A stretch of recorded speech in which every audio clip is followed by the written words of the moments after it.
জয় নিতাই, জয় শ্রী রাধেশ্যাম। ওং নমো ভগবতে বাসুদেবায়। ওং নমো ভগবতে বাসুদেবায়। জয় শ্রী রাধেশ্যাম। শ্রীমদ্ ভাগবত গীতা আমরা শ্রবণ করে আসছি বিগত কয়েকদিন ধরে। তো আমরা প্রথম অধ্যায় থেকে শুরু করে দ্বিতীয়, তৃতীয়, চতুর্থ এবং পঞ্চম অধ্যায় পর্যন্ত পাঠ শ্রবণ করেছি।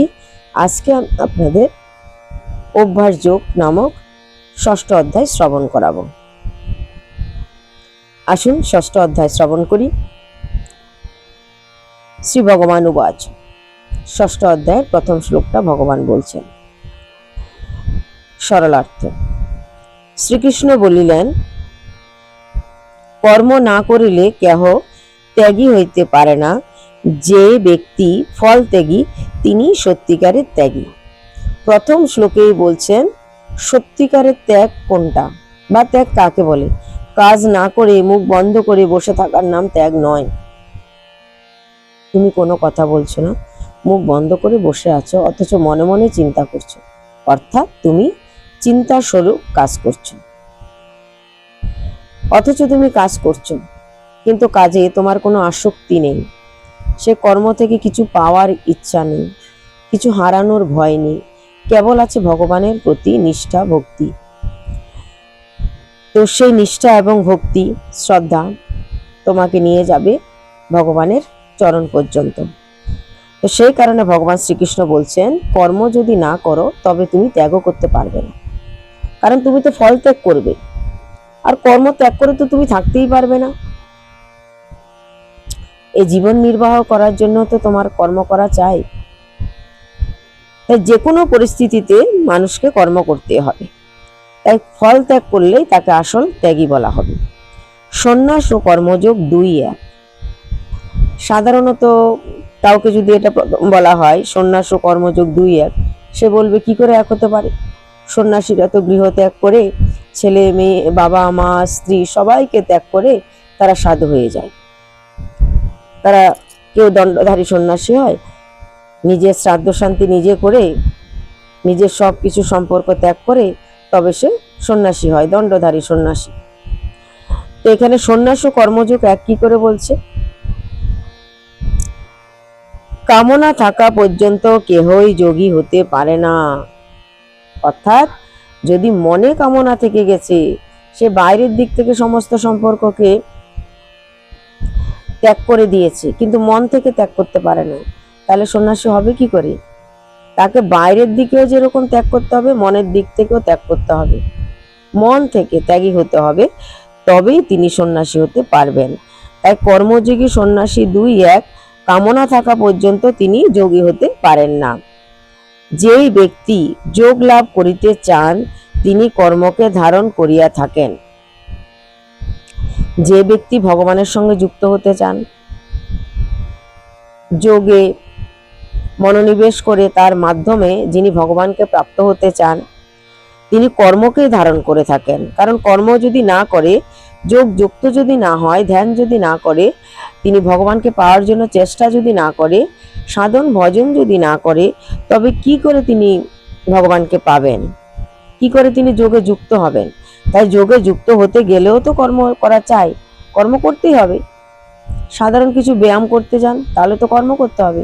সকালে ঘুম থেকে উঠতে হবে, যে নিয়ম কানুন বলে দেবে টিচার, সে নিয়ম কানুন মেনে আপনাকে তার দেখানো রাস্তায় চলতে হবে, যোগ অভ্যাস করতে হবে বা ব্যায়াম করতে হবে, তাহলে কর্ম করতে হবে। আর যিনি যোগারূঢ় তিনি কর্ম ত্যাগ করেন। যিনি যোগারূঢ় তিনি কর্ম ত্যাগ করেন, কেননা তিনি কর্ম করলেও মন থেকে তিনি ত্যাগ করেছেন, খুব উচ্চ স্তরের যোগের অধিকারী হয়ে পড়েছেন, অর্থাৎ তিনি উপযুক্ত হয়ে গেছে, তাই তিনি কর্মফলটা ত্যাগ করে দিয়েছেন। তাই গীতায় বলছে তিনি কর্ম ত্যাগ করেন। কর্ম তিনি করছেন কিন্তু কর্মফল যেহেতু ত্যাগ করছেন, তাই বলছে কর্ম ত্যাগ করেন। প্রথম শ্লোকেই যেটা বলেছেন ভগবান, যিনি যোগারূঢ় তাহার ভোগে আসক্তি ও কর্মের বন্ধন কিছুই থাকে না। তার ভোগে আসক্তি থাকে না, আমি এই কাজ করেছি এই ফল পাবো, এই খাবার খাবো, এইভাবে সুখে আরাম আয়েসে স্বাচ্ছন্দ্যে জীবনযাপন করব, এই সমস্ত বিষয়ে তার কোনো আসক্তি থাকে না। এবং কর্মের বন্ধন কিছুই থাকে না। কর্মের বন্ধন কি করে থাকবে? সে তো স্বাধীনভাবে চলছে ভগবত ইচ্ছায়।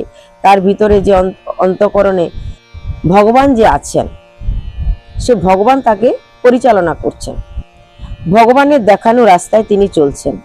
তাই কর্ম তিনি করছেন বটে, কিন্তু বন্ধনে তিনি আবদ্ধ হচ্ছেন না, কেননা তার আসক্তি নেই। আর আসক্তি নেই বলে বন্ধন নেই, বন্ধন নেই বলে তিনি মুক্ত, তিনি স্বাধীন। তো সেই কারণে বলছে, যিনি যোগারূঢ় তাহার ভোগে আসক্তি ও কর্মের বন্ধন কিছুই থাকে না। না থাকে আসক্তি, না থাকে বন্ধন। আসক্তি থাকলেই বন্ধন হবে, আসক্তি না থাকলেই বন্ধন মুক্ত হবে। তিনি সর্বদা সর্ব বিষয়ে অনাসক্ত থাকেন, সব বিষয়ে অনাসক্ত। সামনে এসছে, কাজটা করতে হবে, তাই করছে। সর্ব বিষয়ে তিনি অনাসক্ত থাকেন। যোগারূঢ় ব্যক্তি আত্মা দ্বারা আত্মার উদ্ধার করিবেন। আত্মা দ্বারাই কিন্তু আমরা আত্মার উদ্ধার করি। ভগবান আমাদের ভিতরে চেতনা দিয়েছেন, বুদ্ধি দিয়েছেন, বল দিয়েছেন, বিবেক দিয়েছেন, সবকিছু দিয়েছেন। তারপরেও আমরা স্বাধীনভাবে বিচরণ করতে পারি। আত্মাই আত্মার কল্যাণ করে। যে জীবাত্মা ভগবানের উদ্দেশ্যে চালিত হয় বা ভগবানকে পাওয়ার ইচ্ছা করে, ভগবানের দেখানো রাস্তায় চলে, সে আত্মাই আত্মার বন্ধু। কারণ প্রথমত সে ভগবানকে পেতে চায়, দ্বিতীয়ত ভগবানকে পাওয়ার জন্য চেষ্টা করে, সৎকর্ম করে, মিথ্যা বলে না, অসৎ উপায়ে উপার্জন করে না, চুরি ডাকাতি করে না, পরহিংসা করে না, পরচর্চা করে না, পরের ক্ষতি হোক এমন কিছু কাজ করে না। তার দ্বারা কোনো প্রাণীর যেন কষ্ট না হয়, কোনো প্রাণী তার দ্বারা যেন কোনো দুঃখ না পায়, সে সমস্ত কিছুতে তার যথেষ্ট বিবেক বুদ্ধি জাগ্রত থাকে। তিনি সেই হিসাবে তার জীবনযাত্রা নির্বাহ করে থাকেন। তো সেই কারণে সেই শুদ্ধ আত্মাটা আত্মার উদ্ধার করেন। তাই বলছে, যোগারূঢ় ব্যক্তি আত্মা দ্বারা আত্মার উদ্ধার করিবেন। সে শুদ্ধ আত্মা, সে শুদ্ধ আত্মার উদ্ধার করে, নিজের চেষ্টা নিজেকে উদ্ধার করে। আরে আমরাই আমাদের শত্রু, আর আমরাই আমাদের বন্ধু। অন্য বাইরের শত্রুর কোনো দরকার হয় না। তিনি কখনো আত্মাকে অবনতি প্রাপ্ত হইতে দেবেন না। সে সৎ ব্যক্তি যিনি আত্মার উদ্ধার করতে চান, তিনি তার আত্মাকে কখনো অবনতি প্রাপ্ত হতে দেন না। কখনোই বলেন না চলো চুরি করো, কখনোই বলেন না সাধু সঙ্গ ত্যাগ করো, কখনোই বলেন না যে অসৎ উপায়ে উপার্জন করো। অর্থাৎ সে আত্মা আত্মার বন্ধু, তাই তিনি আত্মাকে উপরের দিকে নিয়ে যান। আর উপরের দিকে নিয়ে যান বলেই না তিনি সদা সর্বদা বিবেক জাগ্রত রেখে সৎপথে চালিত হন। তাই বলছে কি, তিনি কখনো আত্মাকে অবনতি প্রাপ্ত হইতে দেবেন না।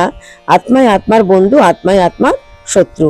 অর্থাৎ আমাদের ভিতরে যে আত্মাটা আছে, সে আত্মাটাই আমাদের বন্ধু। আবার আমাদের ভিতরে যে আত্মাটা আছে, প্রয়োজন বোধে সে আত্মা আমাদের শত্রু হতে পারে। 5 নম্বর শ্লোক অবধি আজকে আপনাদের শ্রবণ করালাম। আগামী দিন 6 নম্বর শ্লোক থেকে শ্রবণ করাবো। আজকে এই পর্যন্তই। জয় নিতাই, জয় শ্রী রাধেশ্যাম।